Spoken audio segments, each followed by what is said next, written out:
వేములవాడ పట్టణం చెందిన యువనేత బచ్చుల వంశీకృష్ణ ఆధ్వర్యంలో దాదాపు 100 మంది కార్యకర్తలు భారతీయ జనతా పార్టీలో చేరారు. రానున్న మున్సిపల్ ఎన్నికలను లక్ష్యంగా చేసుకుని 17వ వార్డు జాతర గ్రౌండ్లో బుధవారం యువ నాయకుడు బచ్చు వంశీకృష్ణ ఆధ్వర్యంలో నాయకులు ప్రతాప రామకృష్ణ, పట్టణ అధ్యక్షులు రాపిలి శ్రీధర్ సమక్షంలో పెద్ద ఎత్తున యువకులు, మహిళలు భారతీయ జనతా పార్టీలో చేరారు. ఈ సందర్భంగా వారికి పార్టీ కండువా కప్పి ఆహ్వానించిన అనంతరం వంశీకృష్ణ మాట్లాడుతూ భారత ప్రధాని నరేంద్ర మోడీ, కేంద్ర మంత్రి బండి సంజయ్ ఆశయాలకు అనుగుణంగా పార్టీ బలోపేతానికి కృషి చేస్తానని తెలిపారు. యువకులు పెద్ద ఎత్తున స్వచ్ఛందంగా తరలివచ్చి బీజేపీలో చేరడం శుభపరిణామమని ప్రతాప రామకృష్ణ పేర్కొన్నారు. కార్యక్రమంలో నేతలు కృష్ణస్వామి, రేకుల మల్లికార్జున్, సంటి మహేష్, గుంటి కనకయ్య, కోల మారుతి, రాజశేఖర్, 17వ వార్డు ప్రజలు హాజరయ్యారు. పట్టణ అధ్యక్షులు సిద్ధంశెట్టి వేణు గారు,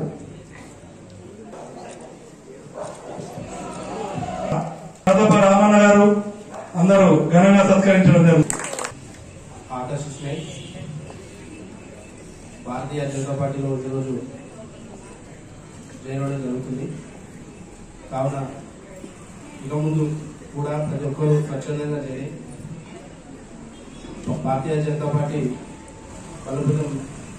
భారతీయ జనతా పార్టీ పట్టణ అధ్యక్షులు రాపిలి శ్రీధర్ గారు, జిల్లా ప్రధాన కార్యదర్శి రేకుల మల్లికార్జున గారు, నర్సాపేట అధ్యక్షులు మహేష్ గారు, కృష్ణస్వామి గారు, మిగతా వేదిక పెద్దలు, మరి ఈరోజు పార్టీలో చేస్తున్న వంశీ పైకి రావాలని కూడా కోరుతా ఉన్నాను.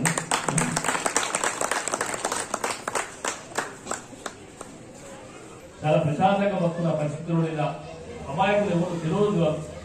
ఇందాక మన 15 రోజుల పెళ్ళైనా వాళ్ళ సంబంధం లేకుండా కూడా ఆరాచకతంగా 26 మంది దొరికి కారణం మీద ఒక్కసారి మనం ఆలోచించాలి.